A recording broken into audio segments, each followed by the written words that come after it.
de l'esclavage de Pharaon, alléluia.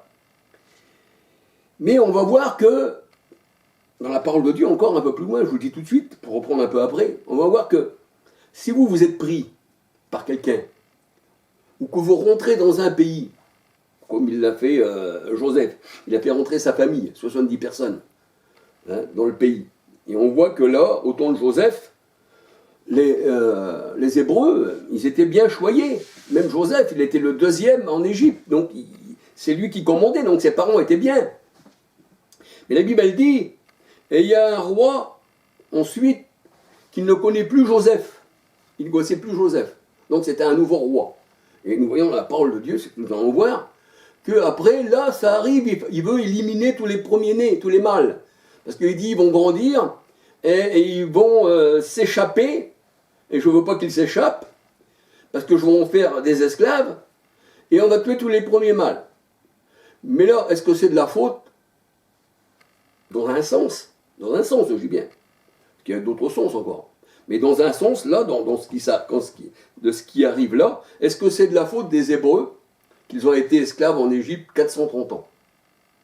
Vous allez voir que 430 ans veut dire beaucoup de choses. Donc, c'est pas de leur faute. Moi, si on me prend, je suis dans une maison où on m'a mis au départ, je suis né même là-bas en Égypte, parce qu'ils avaient la mentalité des Égyptiens, ceux qui étaient nés là-bas, ils avaient pris les coutumes, ils adoraient les veaux d'or, et c'est ça. Donc, le Seigneur, c'est pour ça qu'il parle de l'Égypte, de l'esprit égyptien.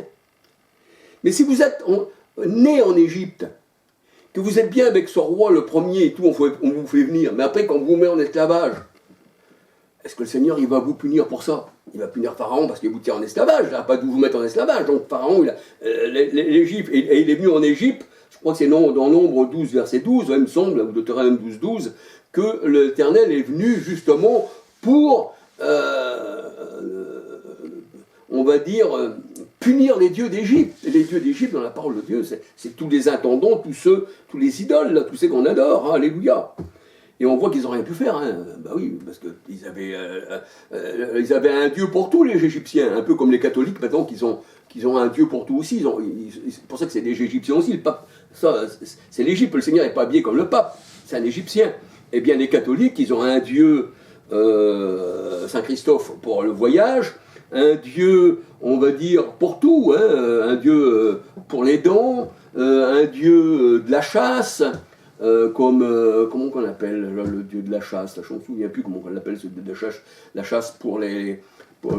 C'est-à-dire que chaque élément, hein, Sainte Geneviève, c'est la gardienne de la gendarmerie, voyez-vous, la gardienne, le gardien de ci, de ça. C'est exactement comme l'Égypte. Mais nous n'avons qu'un seul Dieu, c'est celui-là qui nous garde, et c'est lui qui a les yeux sur toutes choses. Alléluia. Donc, si on est esclave, quand on nous met en esclavage, c'est pas de notre faute. On est rentré dans le pays, il y avait un roi qui nous a accueillis, mais l'autre roi nous a mis en esclavage. Donc le Seigneur, il n'est pas venu justement pour les Hébreux et dire, voilà, vous êtes esclaves dans le pays d'Égypte. Et ça a double sens. Après ça, ils sont devenus esclaves, mais non plus de Pharaon, mais esclaves de Pharaon dans un sens, mais d'esclaves que eux-mêmes, ils ont adoré les dieux d'Égypte. Et ils avaient abandonné leur époux. Ils s'étaient tournés vers Pharaon qui était devenu leur époux. Vers les idoles qui représentent les hommes, qui représentent bien des autres époux. C'est ce que nous allons voir dans la parole de Dieu encore. Alléluia.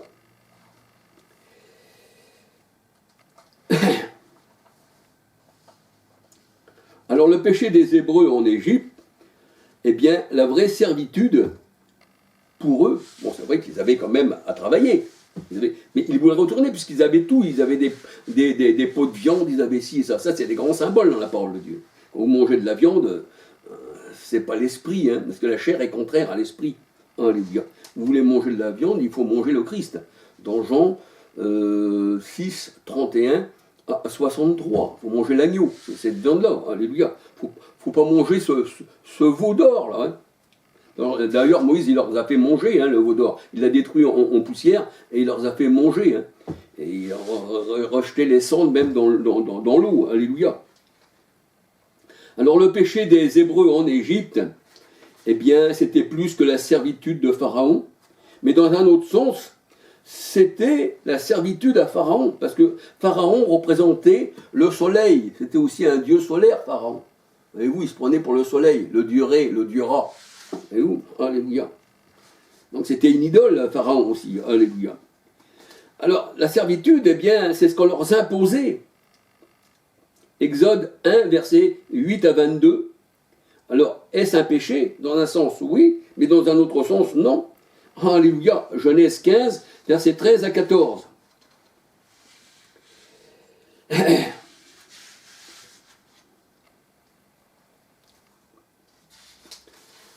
Alors, la parole de Dieu nous dit, mais si vous êtes, eh bien,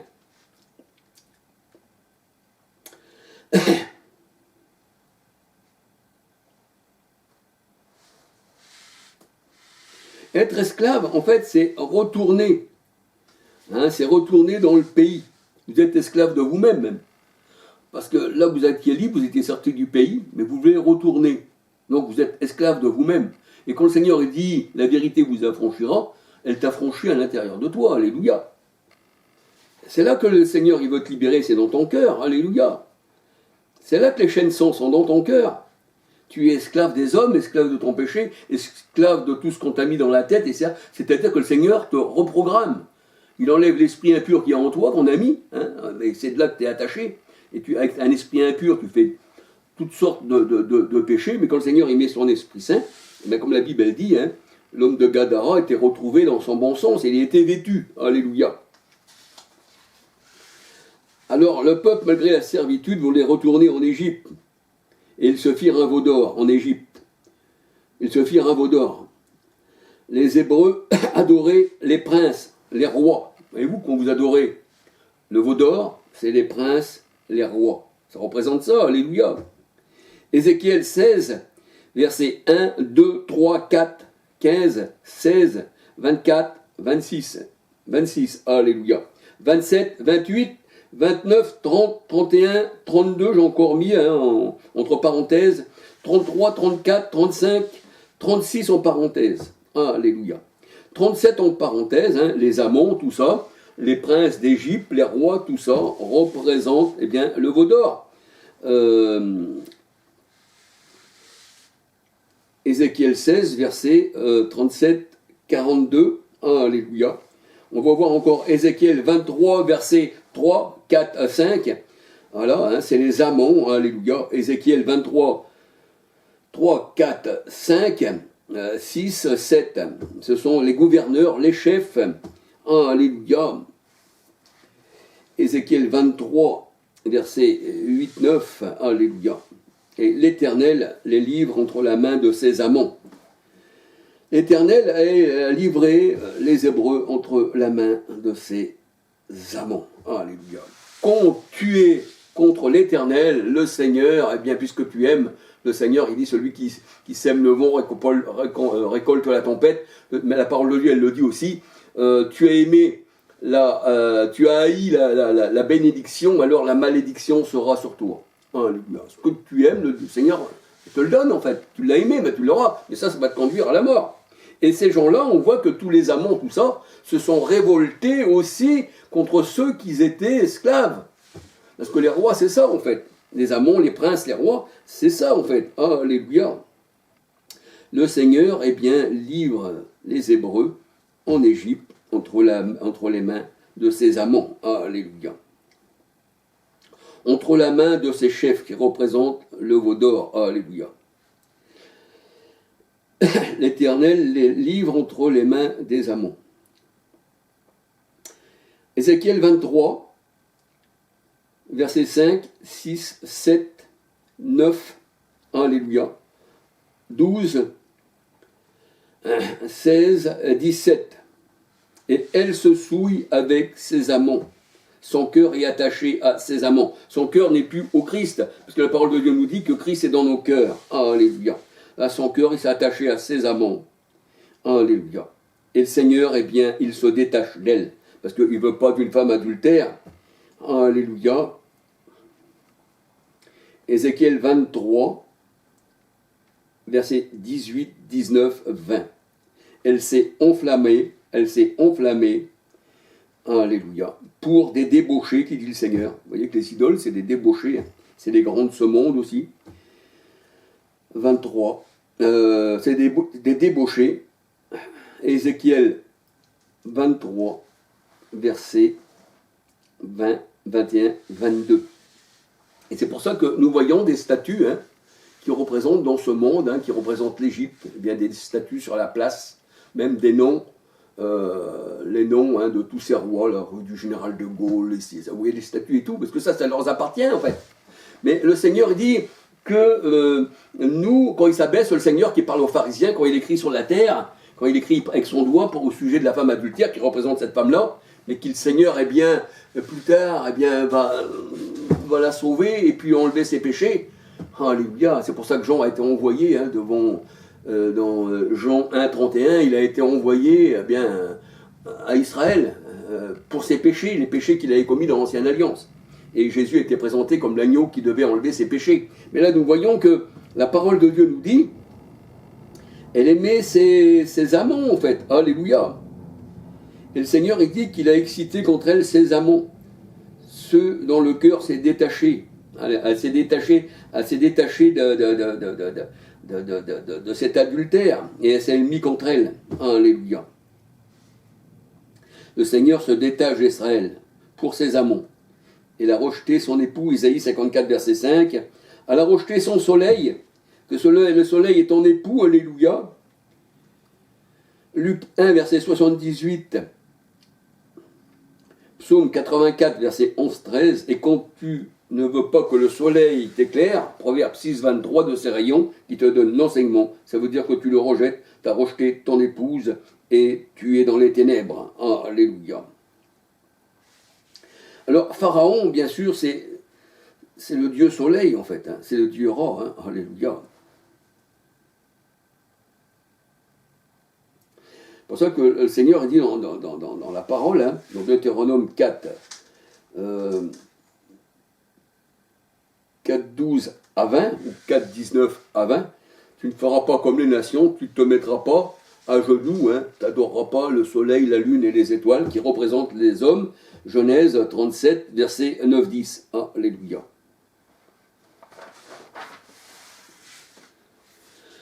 Deutéronome 13, verset 1, 2, 3, 4. Voilà. Les commandements, eh bien, les vrais commandements et qu'on doit observer, eh bien, c'est la voie de l'Éternel. Alléluia.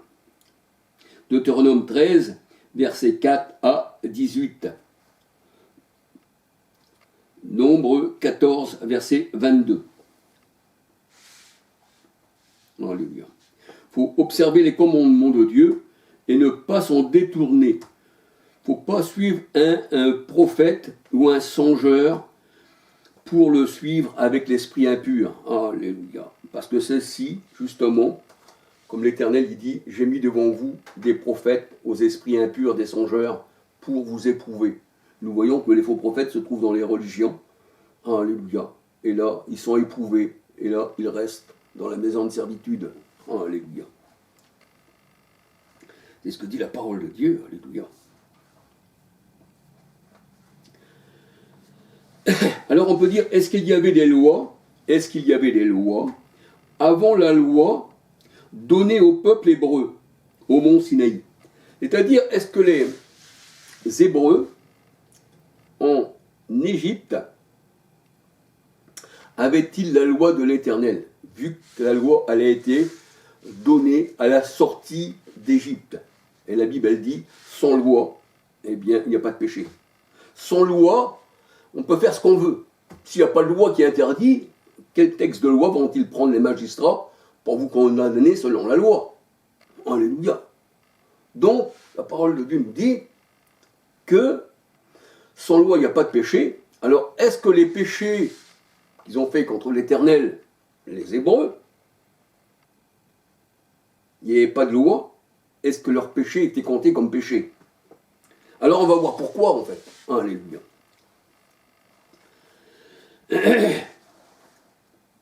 Alors, je reprends. Y avait-il des lois avant la loi donnée au peuple hébreu au mont Sinaï?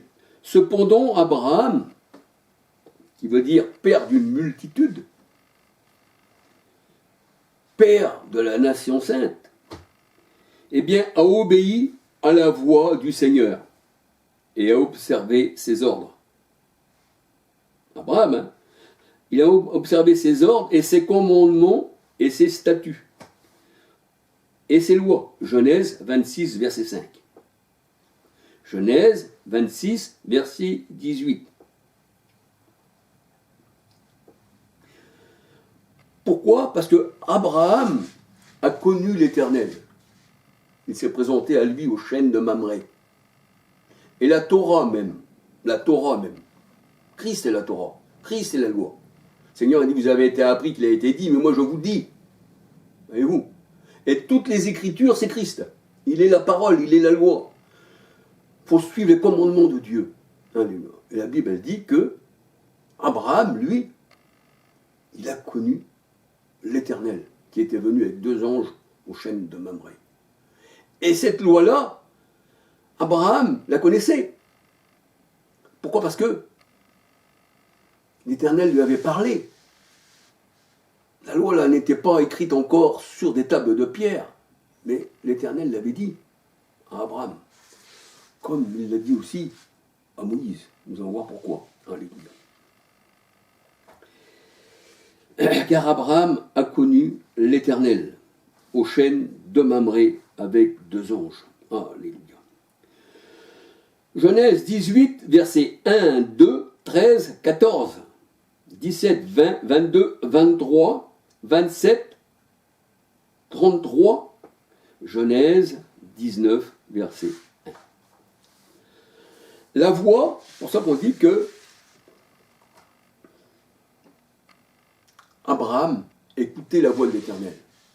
Et la voix de l'Éternel, comme au mont Sinaï, il ne voyait aucune image, il ne voyait aucune image parce que Dieu est esprit, mais il entendait une voix. Alléluia. Et cette voix, c'était l'Éternel au mont Sinaï. Et quand ils entendaient la voix, le peuple était terrifié. Et qu'est-ce qu'il dit Paul? Qu'il a rencontré le Seigneur. Il n'a pas rencontré selon la chair. Alléluia. Mais il l'a quand même rencontré. Et la parole nous dit, c'est en Acte 9, ou Acte 9, oui, qu'il écoutait la voix. Et il lui disait, mais qui es-tu, Seigneur? Je suis Jésus que tu persécutes. Quand tu persécutes un membre du corps du Christ, tu persécutes le Seigneur. Celui qui fait du mal à un de ses plus petits, c'est à moi qu'il le fait, mais celui qui fait du bien, c'est aussi à moi. Alléluia. Nous sommes les membres et lui, il est la tête. Alléluia. Donc Abraham entendait la voix, c'est-à-dire il entendait les commandements de l'Éternel. Alléluia. Qui est la voix, qui sont ses commandements. Alléluia.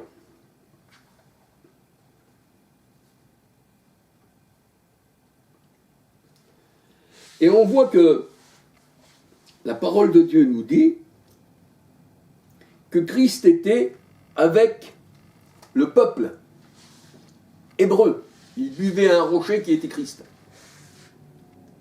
Ça veut dire, au temps de Moïse, Christ était déjà là. Et même le Seigneur disait, Abraham a connu mon jour et il s'est réjoui. Et le Seigneur n'aura-t-il pas donné les lois à Abraham, mais des lois de vive voix, comme il a parlé à Moïse, de vive voix. C'est ce que nous allons voir. Alléluia. Donc là, la loi n'a pas été écrite tout de suite, mais la loi était mise sur des tables de pierre. Alléluia. Au mont Sinaï, à la sortie d'Égypte. Parce que sans loi, il n'y a pas de péché. Mais quand le Seigneur te parle face à face, carrément, et qu'il tu contredis les choses, tu as péché. Et tes péchés devaient demeurer, parce que sans loi, il n'y a pas de péché. Et là, les Hébreux n'auraient pas pu être, on va dire, jugés selon une loi. Sur quelle loi? Il faut bien qu'ils aient réfréné la loi de quelque chose. C'est ce que nous dit la parole de Dieu. Il buvait un rocher qui était Christ, 1 Corinthiens 10, 4, et qui était l'Éternel. Alléluia. Genèse 46, verset 4. Et Moïse parlait avec l'Éternel comme on parle avec un homme. Exode 33, verset 11, 17 à 23. Exode 32, verset 11. Exode 32, verset 11. Allez, j'ai oublié Exode 32, verset 11. j'ai oublié de finir le verset, et là je ne vois pas de où vient ce verset, mais je vais vous le mettre quand même. Exode, verset 2, 4, 6. Nombre 12, 8. Nombre 12, 8. Le Seigneur dit, l'Éternel dit, je parle à Moïse comme je parle avec un homme. Je me présente à lui sans énigme. Et nous voyons aussi, je ne me rappelle plus où, dans la parole de Dieu, peut-être que je l'ai mis, je vais regarder, où Marie, elle parle contre Moïse. Et le Seigneur a dit, ne parlez pas contre Moïse, parce que Moïse, c'est à lui que je me révèle, vraiment. Alléluia. Alors l'ange de l'Éternel, nombre 12-8, l'ange de l'Éternel veut dire envoyé. Alors l'ange là, envoyé c'est en tant qu'humain, mais c'est l'Éternel lui-même. L'ange de l'Éternel, là nous voyons que c'est un homme, comme Jésus-Christ est un homme aussi, 1 Timothée 3,16, toi qui es qu'un homme, tu te fais Dieu, Jean 10, 35, nous voyons que c'est l'Éternel. Et là l'Éternel se présente encore dans la manière d'un humain, comme un humain, alléluia, 1 Timothée 3,16. Jean 14, versets 7 à 10, le Christ, alléluia, celui qui m'a vu a vu le Père, Jean 12, 45, Genèse 32, versets 24 à 32, alléluia. Et plus tard au mont Sinaï, l'Éternel mit ses lois sur des tables de pierre, alléluia. Et nous voyons dans la parole de Dieu, que l'Éternel se présente aussi dans les Juges 13, il se présente comme un homme, ensuite nous voyons que cet homme c'est un ange, et nous voyons, si nous lisons tout le chapitre, nous voyons que c'était l'Éternel. Malheur à nous, car nous avons vu l'Éternel. Alléluia. Et c'est plus tard au mont Sinaï que le Seigneur mit ses lois sur des tables